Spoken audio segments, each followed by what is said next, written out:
ప్రాణాలు కోల్పోయారంటే చాలా బాధపడదు. సానుభూతి తెలియజేసుకుంటూ ప్రభుత్వం వాళ్ళ కుటుంబాలను ఆదుకోవాలని, అదేవిధంగా వాళ్ళ కుటుంబాలకు తట్టుకునే శక్తిని ఇవ్వాలని భగవంతుని కోరుతా ఉన్నాను. ఈ ప్రభుత్వం కూడా వీరంత తొందరలో ఈ రోడ్డు పూర్తి చేయాలని కూడా కోరుతున్నాను. మేడం, మొన్నటి వరకు ఎన్జిటి పేరుతో కాలయాపన చేస్తూ వచ్చారు, ఇప్పుడు కేసు కూడా విత్డ్రా అయినట్టుంది ఎన్జిటి.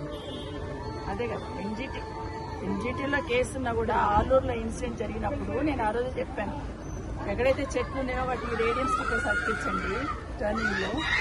ఎక్కడైతే రోడ్డు నేరో షోల్డర్స్ అంతా కూడా గ్రావెల్ పోసి సెట్ చేయండి అని కొంతవరకు చేసుకోవచ్చు. ఆ తర్వాత రెండు పెట్టిన ఇక్కడ కూడా గ్రావెల్ సెట్ చేసుకోవచ్చు.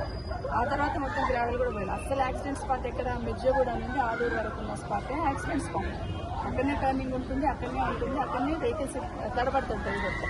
ఆ స్పాట్ చేయాలి. ఆ స్పాట్ షోల్డర్ చేయకుండా కాంట్రాక్టర్ చెప్తే చేసేవాళ్ళు, చేయకుండా ఎంతసేపు